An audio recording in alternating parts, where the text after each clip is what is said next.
हिंदी कहानी। नामों को बिगाड़ने की प्रथा न जाने कब चली और कहाँ शुरू हुई।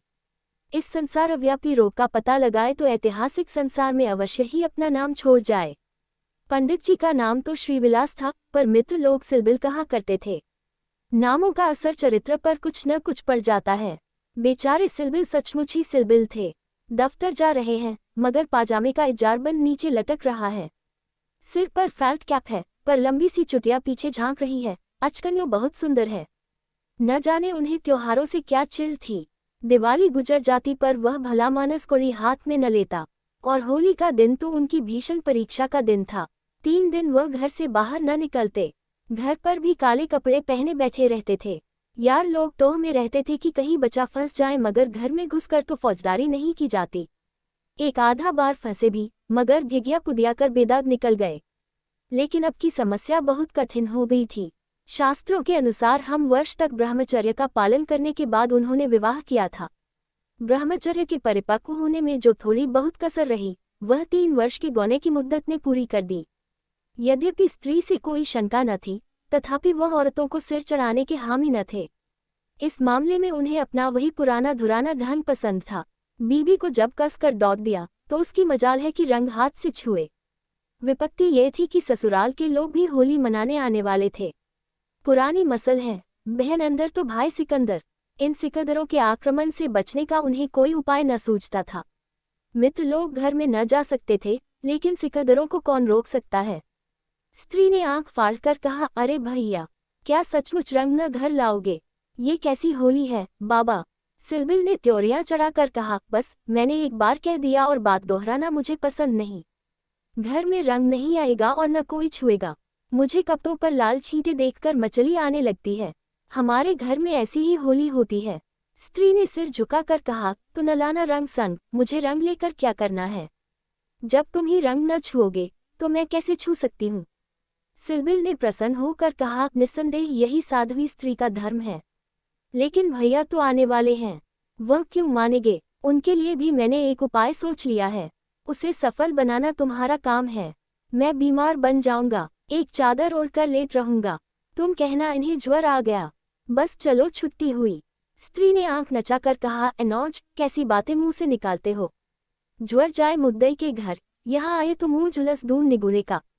तो फिर दूसरा उपाय ही क्या है? तुम ऊपर वाली छोटी कोठरी में छिप रहना, मैं कह दूंगी। उन्होंने जुलाब लिया है, बाहर निकलेंगे तो हवा लग जाएगी। पंडित जी खिल उठे, बस बस, यही सबसे अच्छा। 1389 होली का दिन है। बाहर हाहाकार मचा हुआ है। पुराने जमाने में अबीर और गुलाल के सिवा और कोई रंग न खेला जाता था। अब नीले, हरे, काले सभी रंगों का मेल हो गया है, और इस संगठन से बचना आदमी के लिए तो संभव नहीं। हाँ, देवता बचे। सिलबिल के दोनों साले मोहल्ले भर के मर्दों, औरतों, बच्चों और बूढ़ों का निशाना बने हुए थे। बाहर के दीवानखाने की फर्श, दीवारें, यहाँ तक की तस्वीरें भी रंग उठी थीं। घर में भी यही हाल था। मोहल्ले की निंदे भला कब मानने लगी थी, पर नाला तक रंगीन हो गया था। बड़े साले ने पूछा, क्यों री चंपा, क्या सचमुच उनकी तबीयत अच्छी नहीं? खाना खाने भी न आए? चंपा ने सिर झुकाकर कहा, हाँ भैया, रात ही से पेट में कुछ दर्द होने लगा। डॉक्टर ने हवा में निकलने को मना कर दिया है। जरा देर बाद छोटे साले ने कहा, क्यों जीजी जी, क्या भाई साहब नीचे नहीं आएंगे? ऐसी भी क्या बीमारी है? कहो तो ऊपर जाकर देख आऊं। चंपा ने उसका हाथ पकड़कर कहा, नहीं नहीं, ऊपर मत जाओ, वह रंग वंग न खेलेंगे। डॉक्टर ने हवा में निकलने को मना कर दिया है। दोनों भाई हाथ मल कर रह गए। सहसा छोटे भाई को एक बात सूझी, जीजा जी के कपड़ों के साथ क्यों न होली खेलें? वे तो नहीं बीमार हैं। बड़े भाई के मन में यह बात बैठ गई। बहन बेचारी अब क्या करती? सिकंदरों ने कुंजियां उसके हाथ से ली और सिलबिल के सारे कपड़े निकाल निकाल कर रंग डाले। रूमाल तक न छोड़ा। जब चंपा ने उन कपड़ों को आंगन में अलगनी पर सूखने को डाल दिया तो ऐसा जान पड़ा मानो किसी रंगरेज ने ब्याह के जोड़े रंगे हों। सिलबिल ऊपर बैठे बैठे ये तमाशा देख रहे थे, पर जबान न खोलते थे। छाती पर सांप सा लौट रहा था। सारे कपड़े खराब हो गए, दफ्तर जाने को भी कुछ न बचा। इन दुष्टों को मेरे कपड़ों से न जाने क्या बैर था। घर में नाना प्रकार के स्वादिष्ट व्यंजन बन रहे थे। मोहल्ले की एक ब्राह्मणी के साथ चंपा भी जुटी हुई थी। दोनों भाई और कई अन्य सज्जन आंगन में भोजन करने बैठे। तो बड़े साले ने चंपा से पूछा, कुछ उनके लिए भी खिचड़ी विचड़ी बनाई है? पूरियां तो बेचारे आज खा न सकेंगे। चंपा ने कहा, अभी तो नहीं बनाए, अब बना लूंगी। वाह रे तेरी अक्ल, अभी तक तुझे इतनी फिक्र नहीं कि वह बेचारे खाएंगे क्या? तू तो इतनी लापरवाह कभी न थी। जा निकाल ला जल्दी से चावल और मूंग की दाल। लीजिए, खिचड़ी पकने लगी। इधर मित्रों ने भोजन करना शुरू किया। सिलबिल ऊपर बैठे अपनी किस्मत को रो रहे थे। उन्हें इस सारी विपत्ति का एक ही कारण मालूम होता था, विवाह। चंपा न आती तो ये साले क्यों आते, कपड़े क्यों खराब होते, होली के दिन मूंग की खिचड़ी क्यों खाने को मिलती। मगर अब पछताने से क्या होता है। जितनी देर में लोगों ने भोजन किया, उतनी देर में खिचड़ी तैयार हो गई। बड़े साले ने खुद चंपा को ऊपर भेजा कि खिचड़ी की थाली ऊपर दे आए। सिलबिल ने थाली की ओर कुपित नेत्रों से देखकर कहा, इसे मेरे सामने से हटा ले जाओ। क्या आज उपवास ही करोगे? तुम्हारी यही इच्छा है तो यही सही। मैंने क्या किया, सवेरे से जुटी हुई हूँ। भैया ने खुद खिचड़ी डलवाए और मुझे यहाँ भेजा। हाँ, वह तो मैं देख रहा हूँ कि मैं घर का स्वामी नहीं। सिकंदरों ने उस पर कब्जा जमा लिया है, मगर मैं यह नहीं मान सकता कि तुम चाहती तो और लोगों के पहले ही मेरे पास थाली न पहुँच जाती। मैं इसे पतिव्रत धर्म के विरुद्ध समझता हूँ, और क्या कहूँ। तुम तो देख रहे थे कि दोनों जने मेरे सिर पर सवार थे। अच्छी दिल लगी है कि और लोग तो समोसे और खस्ते उड़ाएं और मुझे मूंग की खिचड़ी दी जाए। वाह रे नसीब, तुम इसे 2-4 कौर खा लो, मुझे जो ही अवसर मिलेगा दूसरी थाली लाऊंगी। सारे कपड़े रंगवा डाले, दफ्तर कैसे जाऊंगा। ये दिल लगी मुझे जरा भी नहीं भाती। मैं इसे बदमाशी कहता हूँ। तुमने संदूक की कुंजी क्यों दे दी? क्या मैं इतना पूछ सकता हूँ? जबरदस्ती छीन ली। तुमने सुना नहीं, करती क्या? अच्छा, जो हुआ सो हुआ। ये थाली ले जाओ। धर्म समझना तो दूसरी थाली लाना, नहीं तो आज व्रत ही सही। एकाएक पैरों की आहट पाकर सिलबिल ने सामने देखा तो दोनों साले आ रहे हैं। उन्हें देखते ही बेचारे ने मुंह बना लिया, चादर से शरीर ढक लिया और कराहने लगे। बड़े साले ने कहा, कहिए कैसी तबीयत है? थोड़ी सी खिचड़ी खा लीजिए। सिलबिल ने मुंह बनाकर कहा, अभी तो कुछ खाने की इच्छा नहीं है। नहीं, उपवास करना तो हानिकर होगा। खिचड़ी खा लीजिए। बेचारे सिलबिल ने मन में इन दोनों शैतानों को खूब कोसा और विष की भांति खिचड़ी कंठ के नीचे उतारी। आज होली के दिन खिचड़ी ही भाग्य में लिखी थी। जब तक सारी खिचड़ी समाप्त न हो गई, दोनों वहां डटे रहे, मानो जेल के अधिकारी किसी अनशन व्रतधारी कैदी को भोजन करा रहे हों। बेचारे को ठूस ठूस कर खिचड़ी खानी पड़ी। पकवानों के लिए गुंजाइश ही न रही। 10 बजे रात को चंपा उत्तम पदार्थों का थाल लिए पतिदेव के पास पहुंची। महाशय मन ही मन झुंझला रहे थे। भाइयों के सामने मेरी परवाह कौन करता है। न जाने कहाँ से दोनों शैतान फट पड़े। दिन भर उपवास कराया और अभी तक भोजन का कहीं पता नहीं।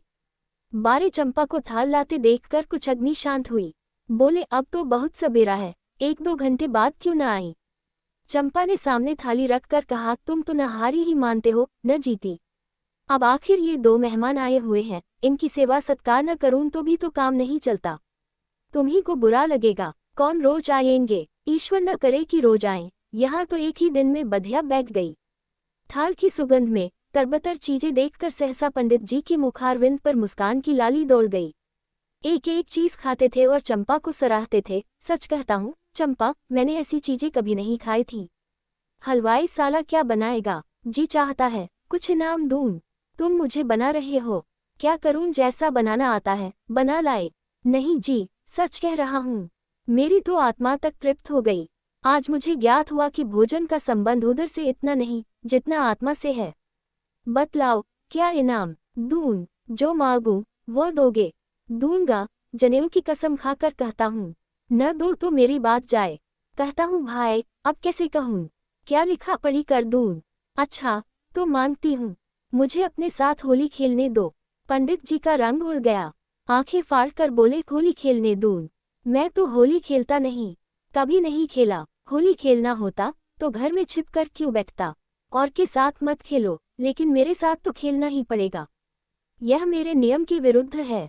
जिस चीज को अपने घर में उचित समझूं उसे किस न्याय से घर के बाहर अनुचित समझूं, सोचो। चंपा ने सिर नीचा करके कहा, घर में ऐसी कितनी बातें उचित समझते हो जो घर के बाहर करना अनुचित ही नहीं पाप भी है। पंडित जी झेपते हुए बोले, अच्छा भाई, तुम जीती मैं हारा। अब मैं तुमसे यही दान मांगता हूँ, पहले मेरा पुरस्कार दे दो, पीछे मुझसे दान मांगना। ये कहते हुए चंपा ने लोटे का रंग उठा लिया और पंडित जी को सिर से पांव तक नहला दिया। जब तक वह उठकर भागे उसने मुट्ठी भर गुलाल लेकर सारे मुंह में पोत दिया।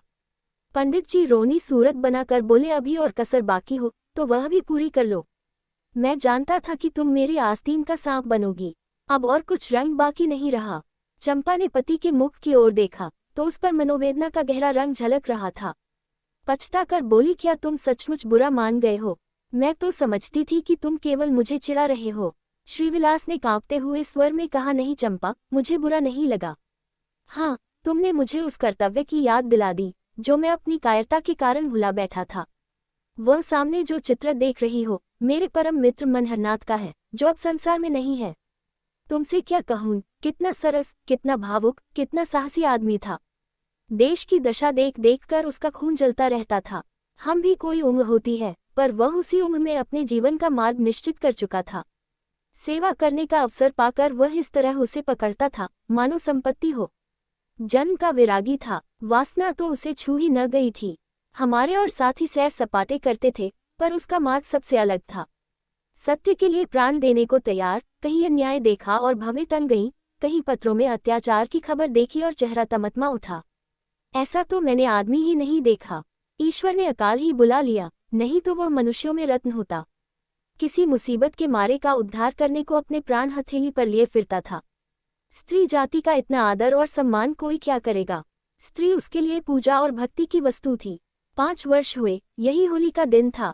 मैं भवन के नशे में चूर, रंग में सिर से पांव तक नहाया हुआ उसे गाना सुनने के लिए बुलाने गया तो देखा कि वह कपड़े पहने कहीं जाने को तैयार है।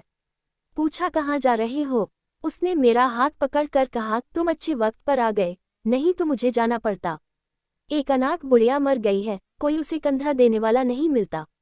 कोई किसी मित्र से मिलने गया हुआ है, कोई नशे में चूर पड़ा हुआ है, कोई मित्रों की दावत कर रहा है, कोई महफिल सजाए बैठा है। कोई लाश को उठाने वाला नहीं। ब्राह्मण क्षत्रिय उस चमारिन की लाश कैसे छुएंगे? उनका तो धर्म भ्रष्ट होता है, कोई तैयार नहीं होता। बड़ी मुश्किल से 2 कहार मिले हैं, एक मैं हूँ, चौथे आदमी की कमी थी, सो ईश्वर ने तुम्हें भेज दिया। चलो चले। हाय, अगर मैं जानता कि यह प्यारे मनहर का आदेश है तो आज मेरी आत्मा को इतनी ग्लानि न होती। मेरे घर कई मित्र आए हुए थे, गाना हो रहा था। उस वक्त लाश उठाकर नदी जाना मुझे अप्रिय लगा। बोला, इस वक्त तो भाई मैं नहीं जा सकूंगा, घर पर मेहमान बैठे हुए हैं, मैं तुम्हें बुलाने आया था। मनहर ने मेरी ओर तिरस्कार के नेत्रों से देखकर कहा, अच्छी बात है, तुम जाओ, मैं और कोई साथी खोज लूंगा। मगर तुमसे मुझे ऐसी आशा नहीं थी। तुमने भी वही कहा जो तुमसे पहले औरों ने कहा था। कोई नई बात नहीं थी। अगर हम लोग अपने कर्तव्य को भूल न गए होते तो आज ये दशा ही क्यों होती। ऐसी होली को धिक्कार है। त्योहार, तमाशा देखने, अच्छी अच्छी चीजें खाने और अच्छे अच्छे कपड़े पहनने का नाम नहीं है। यह व्रत है, तप है, अपने भाइयों से प्रेम और सहानुभूति करना ही त्योहार का खास मतलब है। और कपड़े लाल करने के पहले खून को लाल कर लो, सफेद खून पर ये लाली शोभा नहीं देती। ये कहकर वह चला गया। मुझे उस वक्त यह फटकारें बहुत बुरी मालूम हुई। अगर मुझमें वह सेवा भाव न था तो उसे मुझे यो धिक्कारने का कोई अधिकार न था। घर चला आया, पर वे बातें बराबर मेरे कानों में गूंजती रहीं। होली का सारा मजा बिगड़ गया। 1 महीने तक हम दोनों की मुलाकात न हुई। कॉलेज इम्तिहान की तैयारी के लिए बंद हो गया था, इसलिए कॉलेज में भी भेंट न होती थी। मुझे कुछ खबर नहीं, वह कब और कैसे बीमार पड़ा, कब अपने घर गया। सहसा एक दिन मुझे उसका एक पत्र मिला। हाय, उस पत्र को पढ़कर आज भी छाती फटने लगती है। श्रीविलास एक क्षण तक गला रुक जाने के कारण बोल न सके। फिर बोले, किसी दिन तुम्हें फिर दिखाऊंगा। लिखा था, मुझसे आखिरी बार मिल जा, अब शायद इस जीवन में भेंट न हो। खत मेरे हाथ से छूटकर गिर पड़ा। उसका घर मेरठ के जिले में था। दूसरी गाड़ी जाने में आधा घंटे की कसर थी।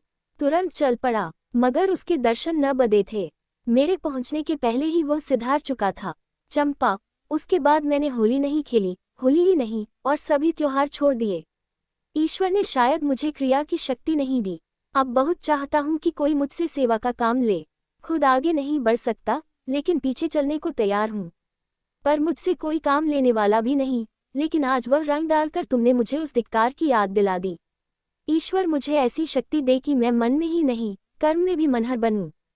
ये कहते हुए श्रीविलास ने तश्तरी से गुलाल निकाला और उसे चित्र पर छिड़क कर प्रणाम किया।